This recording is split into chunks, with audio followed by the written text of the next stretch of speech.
Hello, and welcome to another edition of the Leverage Report. I'm Dan Miner, CEO of Caseworks, and I'm joined by Devin Downey, co-founder, president, and CEO of Blue Sky Legal. Devin, thanks for joining us today.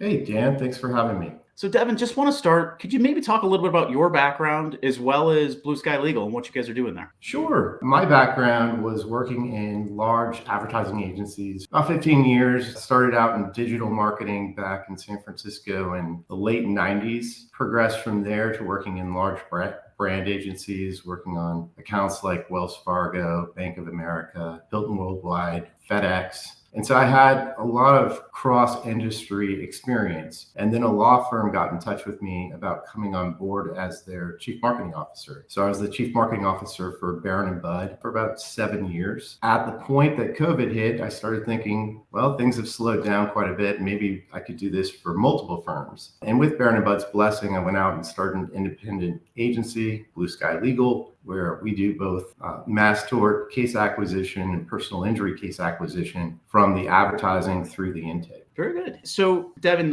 we talked a few times at various conferences outside of the conference environment. And one of the challenges that I often see in this space is your side of the business, unfortunately, doesn't get the feedback loop from our side of the business. It becomes this siloed set of activities where you're doing the case acquisition, we're doing the case development. And unfortunately, in the end, it's who's at fault when cases don't get resolved. We just published a white paper on fallout rates and attrition, and we had a webinar on the same topic, but would love to get your perspective on how can we work together? How can we be partners, have that feedback loop to actually solve these problems for the greater good? It is something we've talked about over the last year together. I think that the research that you recently put together is really valuable and that people should definitely seek out that white paper. One of the key data points you had in there was that attrition in terms of fallout of cases from 2020 to 2024 looks like it's going to be about 30%. That's massive. And I think working within a law firm, I had that advantage as a marketer to sit down with the litigation folks because we were doing both the marketing and as a firm, we were also doing litigation, which can be unusual in the mass tort market. But I got a lot of feedback and I was able to look at sources, like look at TV and radio versus looking at digital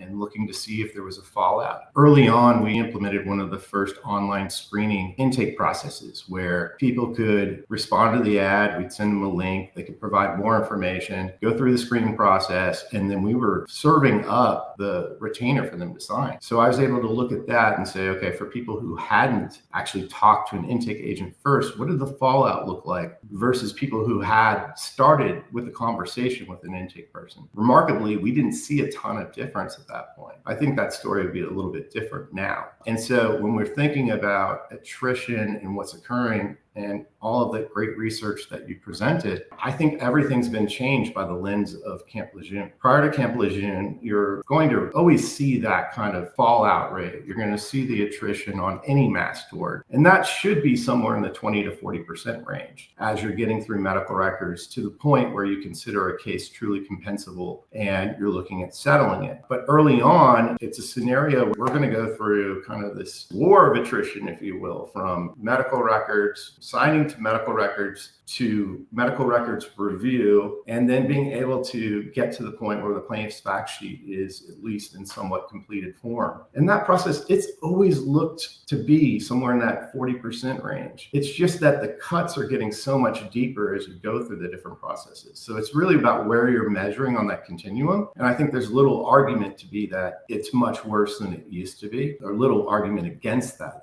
is. And when we think about that feedback loop that you mentioned, the feedback is absolutely critical. And that's where I think working between a marketer and working with intake and then also working with someone who's in the workup process, whether it's an outsourced company like your own or whether it's with the firm itself, we can all of a sudden get a different lens to look at our lead generation programs. Is one source contributing to far more fallout than another? And we've seen that. We've seen that in our own advertising campaigns where we think we're doing really well. well. We think the intake's gone really smoothly. And then we find out that one source for us in terms of a channel that we're marketing, it's falling out at a rate that might be twice as much as another. And all of a sudden we're looking at it as what is that cost per, and I think you'd say compensable, but I would say actually kind of cost per retained, because we're too early to know what's going to truly be compensable. But that case that you've gone through at least the initial medical records review, and it's the case you want to continue to retain at that point. And that metric, that feedback loop for us has only started to occur with third-party firms in the last year or so. And it's been invaluable for us to be able to deliver what's a much better final plaintiff to the firm based on where we get that lead from in the very beginning. One of the things that we're seeing more and more of is that the incentives were extremely misaligned in the past. If you were sending me bad cases and I was still working them up, there was no incentive for me to tell you that they were bad, because at that point I'm still getting paid for that work. It's cutting down on your volume. Yeah. And that dynamic is changing though. I think the law firms are starting to put more rigor on it. One of the things that we see is the need for just simple identity validation. And so we do that on our own. I think we're starting to see that trend across the board where identity validation is an actual key component to make sure that this is indeed a valid human being. And then that enables us to request records. And so I think the partnerships can be, hey, we caught some stuff or we caught some traffic that just isn't really showing that it's a valid human being. Let's pass that back. Because when all is said and done, we want to work on cases that are going to get compensation for those who have been injured and not spend our time on, unfortunately, cases that just aren't viable, or for people who might be trying to truly be fraudulent. And so I want to kind of get your thoughts on some of that partnership as well, and where you see some of the activity kind of going back and forth between the upstream guys and the case development teams like ourselves. Yeah, I mean, from the initial lead form, if it's digital advertising, for instance, what we're seeing is that we're dealing with data.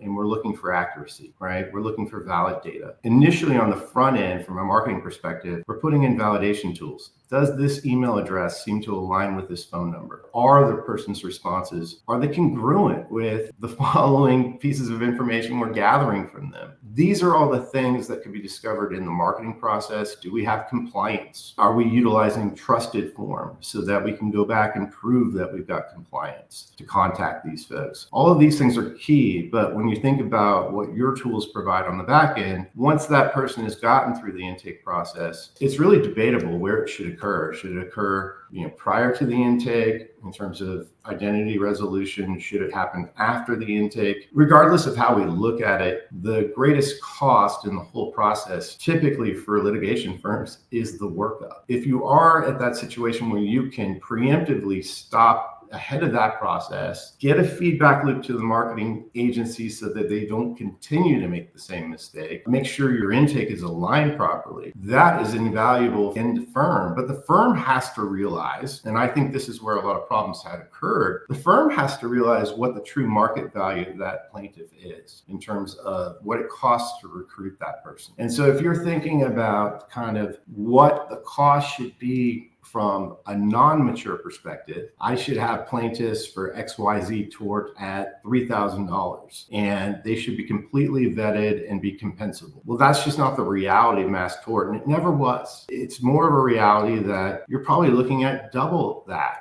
for the type of plaintiff that you really want. And even at that price, it's a great deal. It's fantastic. But let's just go into it with our eyes open, and let's not let litigation funders think it's something else. Let's be realistic up front about what the true cost is to recruit a good compensable plaintiff, a great case, versus what is it just to get somebody signed. They're just two different realities altogether. I often look at it as there's a place for lower cost, marketing, lower cost retainers that may have higher fallout. With all due respect to Walmart, I call it the Walmart model, where you're able to get things at a much lower cost, versus, say, the Neiman Marcus model that may have put more rigor on it. I mean, it's going to be that double cost per signed retainer that you're referring to, but might come with, is likely going to have much less fallout, but is going to come with an increased cost at the front end of the process. And so they're business for both. The challenge is making sure that your litigation funders are aware of what are those fallout rates and what is the type of marketing organization you're working with. And I think you touched on that quite nicely there. I want to switch gears to the back end of the process. And I know you don't play in the back end of the the process, but it's intentional. And so one of the challenges that many of these firms are going through with settlements, that settlement in the hernia mesh space just kind of announced, 3M earplugs kind of going through settlement. There's other settlements that are ongoing. And one of the things these firms are going to struggle with is getting in touch with these plaintiffs, getting in touch to get these documents signed. They're also then going to run into dual rep issues, dual rep being a huge problem in the space. I'm going to make an aggressive comment here that is maybe misinterpreted by some, but I think is actually the reality is dual rep doesn't happen at the end of the process. It happens at the beginning. Dual rep happens at the beginning of the process. It's a problem and a pain point. We've heard cases of in the opioid space where a client has signed with 8 or 9 law firms. And we're hearing the same thing in Camp Lejeune. A client has signed with 5 or 6 potential firms in the Camp Lejeune space. Like, how do you solve for that? Like, what are the tips and tricks that you're putting in place? There's no great answer. We know that. There is no great answer. I'll tell you what I think occurred that made this happen. And I'll go back to the early days of Roundup. And Roundup was one of the first cases that was fantastically low cost to attract on Facebook. And there's a book out in the market called The Facebook Effect. Well, I'll talk about a different Facebook effect. What happens when you get a conversion on Facebook? You get a plaintiff a potential plaintiff through the process of making an inquiry, is that you'll have a pixel on your page that says, Facebook, no longer target this person with our ads. Don't retarget them. We've already got this person in our system. However, what Facebook figured out is, hey, if you buy a pair of shoes, you're more likely to buy another pair of shoes from another brand. So as a result, what Facebook was doing is every time that there was a conversion on Roundup, they're going to serve that person more and more Roundup ads. It was a Thanksgiving. I was at my in-laws and I did my own little test. And I inquired to a bunch of different ads, and all of them being mass tort, to see what would happen. And for anybody whose intake had to call me, I apologize. But in any case, what I found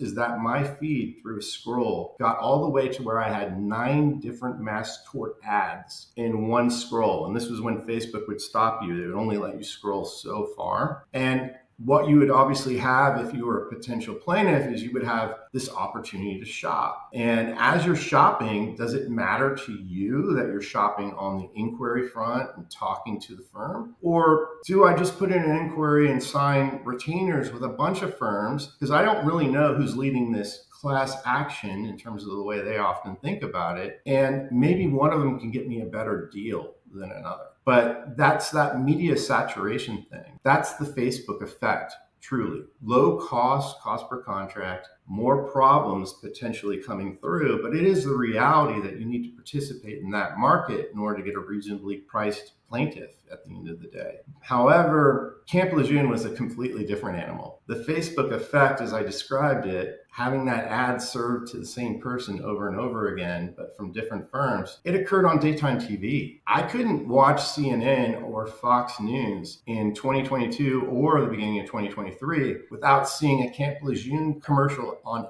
every single break. It was absurd. It's the largest direct response campaign in the shortest period of time ever. And so you think of that kind of velocity curve of ads in market for any given product. Nothing has surpassed Camp Lejeune other than maybe some campaigns in politics, potentially. But for the most part, for direct response advertising, it's never been seen before. And I think that's what caused a lot of the dual reps, is just the nature of the campaign itself and the disparate kind of impact it's had on 2023 and 2024. If you talk to firms, they'll say most of the Camp Lejeune plaintiffs that we retained them from our 2022 advertising. The ones that came in 2023, we didn't retain a lot of those because those were people who were shopping, had already been turned down by other firms, or had signed up with another firm and were a dual rep and easily recognized in the process, but only after it was too late to have stopped from signing them or too late to stop from working up those folks. I mean, ultimately, I think the medium does have a major impact. And I think the services that Caseworks and others offer to be able to get in front of the heavy lifting that occurs in workup processes will solve for a problem that marketing can't solve for. Marketing does not know how many times this person is signed up. Intake company can only take that person at their word. But it's the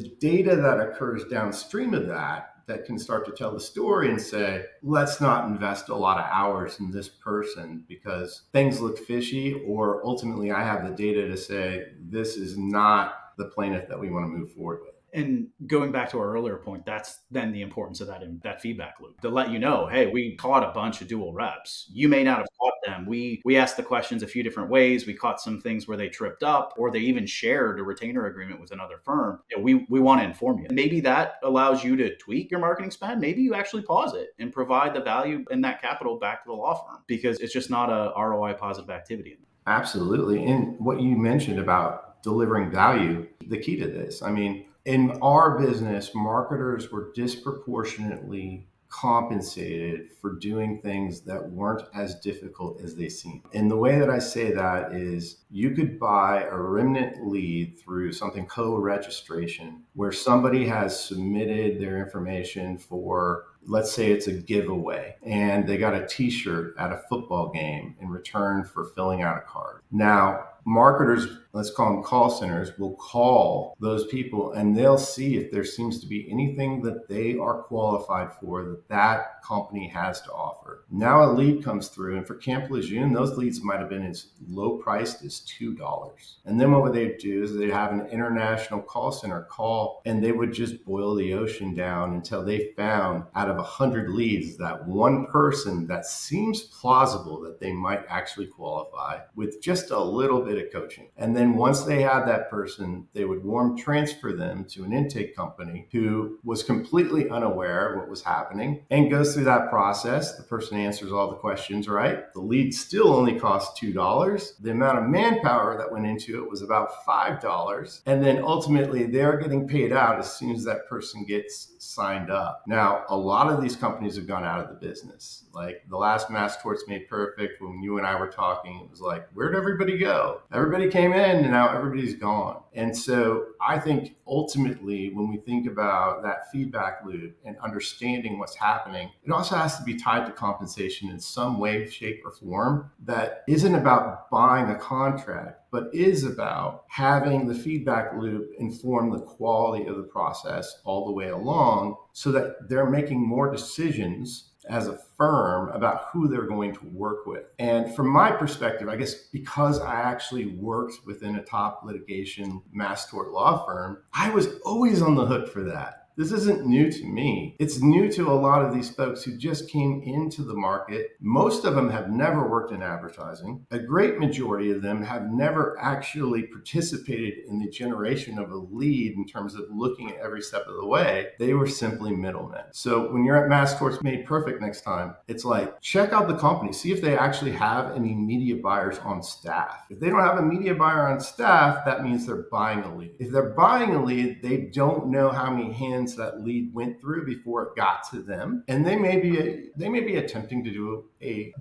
attempting to provide a valuable service, but at the same time they don't realize all the damage that can be done by not knowing the origination of the lead, what kind of creative was used to attract it. Maybe it was like a check in the ad. What damage does that do to the firm? Maybe in the process, they were screened initially by somebody who told them all of the answers that they needed to know. All of those factors in terms of how a lead gets from point A to point B have a massive impact on what the firm is ultimately going to be working with and what the firm paid to generate in terms of the cost to acquire a great plaintiff. You hit something that I just want to zero in on for 1 second, which is the ad copy and seeing a giant check. And when you think of the plaintiff on the other side, there's also that plaintiff has to have trust in the law firm that they're working. That plaintiff has gone through probably a challenge. They've unfortunately experienced trauma or an injury or damage, and they're looking for representation. And so there's that